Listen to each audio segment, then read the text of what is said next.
So now we'll talk about matches between a corporate level strategy and the multi-divisional structure and what that really means.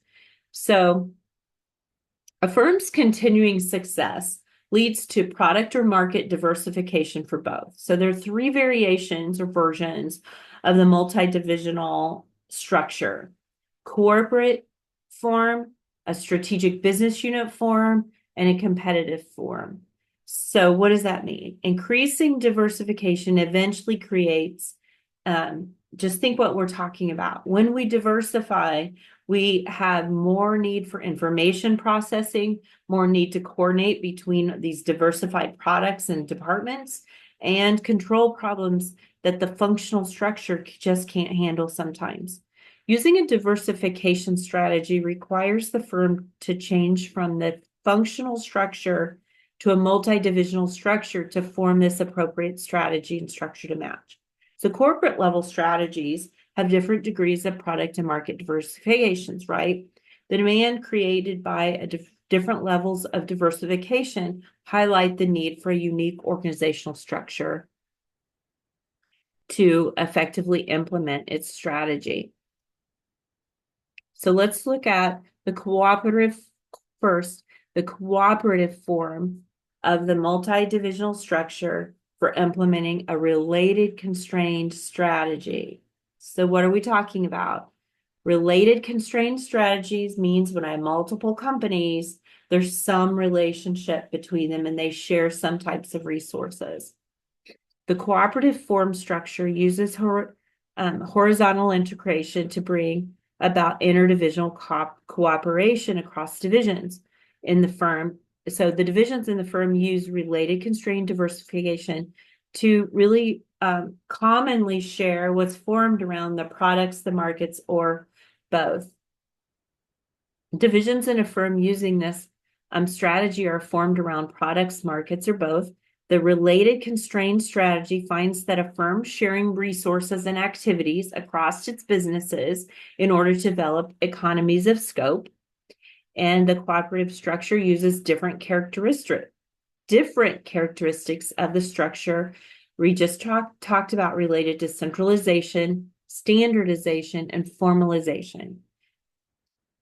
The success of the cooperative multi-divisional structure is significantly affected by how well divisions process information. Because cooperation among divisions implies a loss of managerial autonomy, division managers may not readily commit themselves to the type of integrated information processing activities that this structure demands. So leadership have to be really aware of that.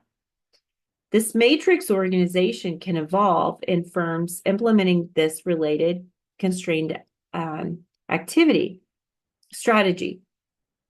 It's an organizational structure where there's dual structure combining both functional and specialization and business product or project specialization. So it can be complicated, but it can be effective if it leads to improved coordination among divisions. So as you look at this chart, you see the president, and then let's jump down here. We see corporate level R&D, strategic planning, corporate human resources, corporate marketing, corporate finance at a corporate level. But then each business that we have acquired or own have a product division, and that new business can use the resources at the corporate level. So while the product division, think of that as a functional structure within it, actually has each product division has its own R&D or marketing or production operations, but it shares some of these corporate resources. So it's an example of cooperative form of multi-divisional structure.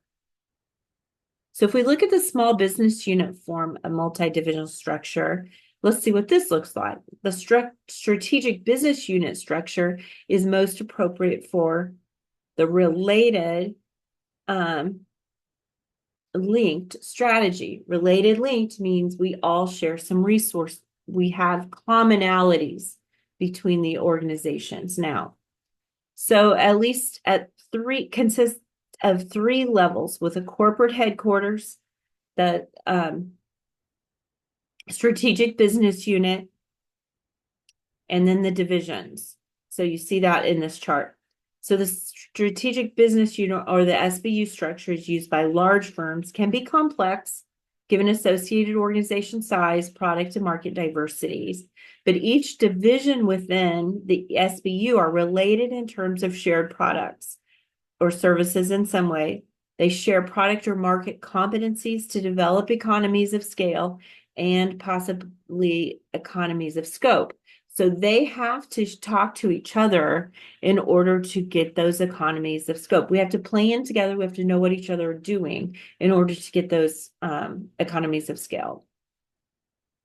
So each SBU is actually a profit center controlled and evaluated by the headquarters office.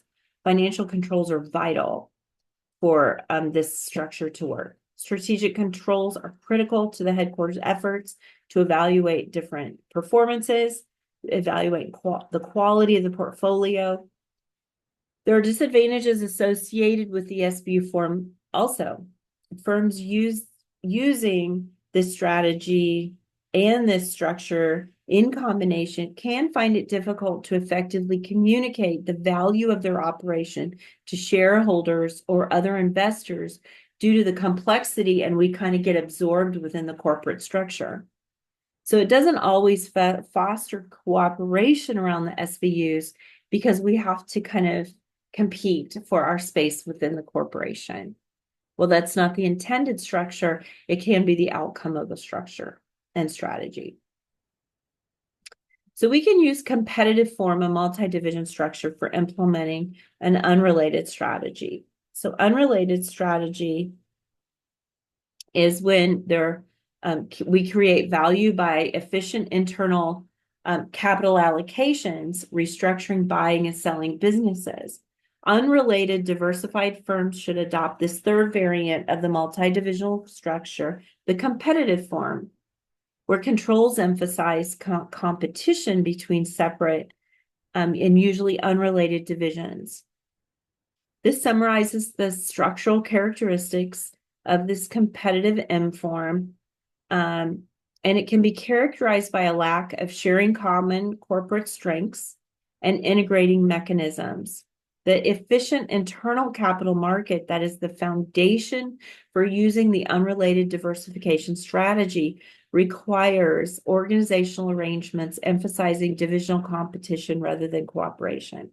So 3 benefits are expected from this internal competition. Flexibility. It challenges the status quo and inertia because division heads know that the future resource allocations are a product of excellent current performance and superior positioning in terms of future performance. And internal competition motivates effort in that the challenge of competing against internal peers can be as great as the challenge of competing against external rivals. To emphasize competitiveness among divisions, the headquarters office maintains an arm's length relationship. It intervenes in divisional affairs only to audit operation, discipline the manners, and it relies on strategic controls to set rate of return targets and financial controls to monitor divisional performance. It allocates cash flow on a competitive basis rather than automatically returning cash to the division that produced it as well. Table 11.1 characteristics, it just shows the characteristics of the 3 major forms of the multi-divisional structure and how they can be paired with particular corporate level strategy, all which we just talked about in a summary. Next, we will talk about the matches between international strategies and worldwide strategies.